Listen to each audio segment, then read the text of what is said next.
نہیں، پھر وہ حسین ابن علی کا خون چپ کر کے بیٹھا نہیں. آپ اس یزید کو روتے ہیں کہ وہ کربلا کے صرف ایک واقعے کی بنا پر آپ رو رہے ہیں اس کو، کہ اس نے واقع کربلا کے وقت اس نے احکام نہیں صادر کیے تھے، اس لیے ہمیں دکھایا جائے کہ کہاں پہ یزید نے حکم دیا امام حسین کو شہید کرنے کا. چھوڑیے آپ امام حسین کو شہید کرنے کا حکم نہیں دیا، مدینہ شریف کو تو برباد کرنے کا حکم دیا کہ نہیں دیا؟ یہ تو صاف صریح روایتوں کے اندر آتا ہے. پھر اس نے اسی مدینہ شریف کے بعد یہ بھی نہ چھوڑا، مکہ شریف کو تباہ کرنے پر تل گیا بدبخت. اور اس نے کون سے ایسے کام اچھے کیے ہیں جو آپ ایک حسین کے بارے میں بات کہتے ہیں؟ کتنے صحابہ کرام کی بیٹیوں کے ساتھ اس نے زنا کروا دیے مدینہ شریف کے اندر. 1000 عورت نے زنا کا بچہ پیدا کیا، ابن کثیر لکھتا ہے 1000. وہ صحابہ کی بیٹیاں تھی، پوتیاں تھی، تبا تابعین تھی، کہاں گئی وہ ساری؟ اور مسجد نبوی کو ویران کر کے رکھ دیا اس ظالم نے. 3 دن تک مسجد نبوی میں اذان نہیں ہوئی. آپ جس روضہ رسول کی زیارت کے لیے جاتے ہیں، یا رسول اللہ ہمیں بلائیے اپنے روزے پر. کیا سنی، کیا شیعہ، بریلوی، دیوبندی، اہل حدیث سب کے سب کہتے ہیں کہ مدینہ شریف میں آخر میں مر جائیں ہم، دفن ہو جائیں. تمہارے مدینہ شریف کے ساتھ کیا اس نے؟ ذرا اور تو کرتے تم. اور نبی صلی اللہ علیہ وسلم کے روزے پر اس نے وہاں پہ جا کے گھوڑوں کا استبل بنوا دیا. وہاں پر گھوڑے عید اور پیشاب کرتے رہے آپ کے نبی کریم صلی اللہ علیہ وسلم کے روزے کے آس پاس. جہاں پر آپ کا دل نثار ہونے کو چاہتا ہے، جہاں پر آپ کی جانیں نثار ہونے کو چاہتی ہیں، آپ کہتے ہیں میں مروں تو میرا مدفن مدینہ ہو. مدینہ آپ کا مدفن؟ اسے تو آپ کے مدینے کو رہنے کچھ نہیں دیا. انصار صحابہ کو قتل کروا دیا، اور تابعین و تبع تابعین کو قتل کروا دیا. بڑے بڑے صحابہ اس کے اندر مارے گئے. یہاں پہ شہر میں ایک مولوی صاحب آئے تھے، ایک دفعہ مجھے کہنے لگے، میں نے کہا یزید کی جو بیعت ہے اس کے بارے میں کیا دلیل ہے آپ کے پاس؟ کہتے ہیں عبداللہ بن عمر نے اس بات کو اس کے ہاتھ پر بیعت کر لی تھی. حضرت عمر کے بیٹے تھے. میں نے ان سے پوچھا یہ کہاں لکھا ہے؟ کہنے لگے یہ بخاری شریف میں لکھا ہے.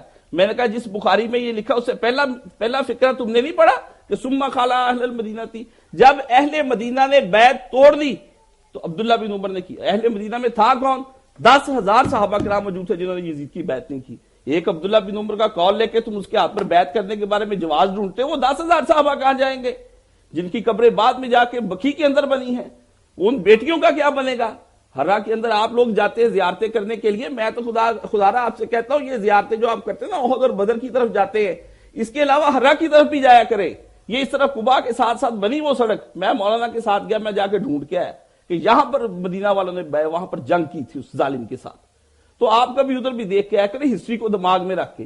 وہ پہاڑوں کے ساتھ لگ کے تمام کے تمام مدینے نے بیعت توڑ دی اور انہوں نے کہا جو مرضی ہو جائے بچے مروا دیں گے ہم سارے اس کے ساتھ. جب ہم دیکھتے ہیں کہ اس ظالم فاسق فاجر نے نبی کریم صلی اللہ علیہ وسلم کا ایک آخری بچہ رہ گیا اس کو بھی شہید کر دیا اس نے، اور کربلا کے اندر اسے بغیر بے آب و دانہ رکھ کے شہید کیا اور کچھ نہیں. تو پھر بعد میں یہ دیکھیں کہ احکام کیا صادر کر رہا ہے. وہاں سے لوگ آئے، انہوں نے دیکھا یزید کی حالت، فاسق فاجر، نماز نہیں پڑھتا، تارک صلاۃ ہے، کوئی کام نہیں کرتا مسلمانوں والا. الٹا جو آئے ان سب کو بڑے بڑے عطیات دے دیے کہ جا کے یہ بولے نا، ان کی زبان بند رہے. لیکن وہ کون سے زر خرید غلام تھے؟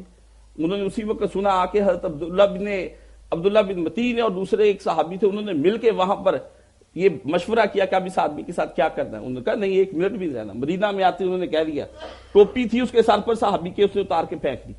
اس نے کہا یہ جیسے ٹوپی پھینکی ہے نا ایسے میں یزید کی بیعت توڑتا ہوں. دیکھتے ہی دیکھتے وہاں ٹوپیوں کا ڈھیر اتر گیا. ایک نے کہا جوتا جیسے اتار کے پھینک دیتا ہوں، ایسے یزید کی بیعت توڑی. اسی وقت اس کی ساری جو ہے بیعتیں ختم ہو گئی. آپ سمجھتے ہیں یہ کوئی معمولی مسئلہ ہے؟ معمولی مسئلہ نہیں ہے. میں یہ بات کہتا ہوں کہ جناب علی اگر آپ نے اس مسئلے کو سمجھنا ہے تو صرف امام حسین تک نہ رک جایا کریں، آپ آگے چلایا کریں بات. ان سے پوچھا کریں کہ پھر مدینے کے ساتھ اس نے کیا کیا. وہ مدینہ تو رسول جس نبی کریم صلی اللہ علیہ وسلم نے بڑی محنت سے بنایا، وہاں پر صحابہ کرام رہتے تھے، حدود شرعیہ نافذ تھی، جس مدینے کے لیے آپ کی جانیں اس وقت آپ قربان کرنے کو تیار ہیں. اے کاش کہ بن جاؤں میں مدینے کا مسافر. او مدینے کے مسافر ذرا توجہ تو کر کہ ہسٹری میں تیرے مدینے کے ساتھ کیا کیا ان ظالموں نے. اور پھر آپ کہتے ہیں اے کاش مجھے بیت اللہ ساری زندگی میں نصیب ہو جائے اس کا طواف کرنا. ظالم نے پھر یہ بھی نہ دیکھا، یہ حکم دے دیا کہ مدینہ اجاڑنے کے بعد 3 دن تک مباح قرار دے دیا کہ جو جی چاہے وہاں پر کرو، تمہیں کوئی پوچھنے والا نہیں ہوگا. حکم دے دیا کہ اب جا کے فتح کرنا ہے تو مکے کو فتح کرو، وہاں عبداللہ بن زبیر کی حکومت ختم کر دو اس کو. وہ عبداللہ بن زبیر کی حکومت ختم کرنے کے لیے چلا گیا، محاصرہ کر لیا، خانہ کعبہ پر سنگ باری کی، بیت اللہ شریف گر گیا، حرم شریف کو آگ لگی، بیت اللہ شریف کے غلاف کو. اور آپ لوگ آرام سے کہتے کہ نہیں اس کے بعد ابھی خانہ کعبہ جل رہا تھا، ادھر سے بدبخت کو لنج کا مرض ہوا، وہی استسقا کے مرض سے پانی مانگتا مانگتا یہ یزید مر گیا. ٹھیک ہے نا. تو اللہ کو غیرت آئی، دیکھ پھرتے رب نے کیا کیا، کاسفم ماکو، ایسے کر دیا جیسے کھایا ہوا بھوس ہوتا ہے، اور پھر اس کی لاش پڑی رہی وہاں پر کئی دن. آپ یہ بات دیکھیں کہ یہ کوئی معمولی مسئلہ نہیں ہے. یہ صرف یہاں تک ہی نہیں رہ گئی بات کہ اب اس نے صرف امام حسین کو شہید کر دیا، پھر یہ بصرہ اٹھا، مکہ اٹھا، مدینہ اٹھا، حجاز اٹھا، شام اٹھا، ہر طرف سے بغاوتیں شروع ہو گئی۔ بنو امیہ کی حکومت کو کسی نے پھر چین نہیں لینے دیا۔ آپ اور میں تو یہ سمجھتے شاید امام حسین کا قصہ وہیں پر ختم ہو گیا۔ امام حسین کا قصہ نے پھر لوگوں کو دیا کیا؟ احساس کی قوت دی، احساس کی قوت، لوگوں کے اندر احساس پیدا کیا کہ دیکھو جب ہم لوگ مر جایا کرتے ہیں تو پھر اس وقت یہ لوگ ظلم کی حکومتوں کو کس طرح قائم کیا کرتے ہیں۔ ایک حسین کے گلے پہ چھری نہیں پھرتی، یہاں پر ایک علی اصغر نہیں مارا جاتا، لاکھوں ماؤں کے علی اصغر قتل کر دیے جاتے ہیں، ہزاروں ماؤں کے بچے علی اکبر مار دیے جاتے ہیں۔ ایک حسین کیا نبی صلی اللہ علیہ وسلم کے کئی صحابہ کے ساتھ برا سلوک کیا جاتا ہے۔ جابر بن عبداللہ انصاری غار کے اندر جا کر بھاگ گئے، ابو سعید خدری رضی اللہ تعالیٰ عنہ کو ایک آدمی قتل کرنے لگا، صرف صحابی سمجھ کے چھوڑ دیا، ٹھیک ہے نا، اور کئی دن تک اسے ایک تابعی تو یہ کہہ کر جان چھوڑے کہ میں مجنون ہوں، پاگل ہوں، اس نے پاگلوں جیسی حرکتیں کرنی شروع کر دی، اس کی تب جان چھوڑی۔ بڑے بڑے صحاب کو، بڑے بڑے تابعین کو، تبع تابعین کو قتل کر دیا گیا وہاں پر مدینے کے اندر۔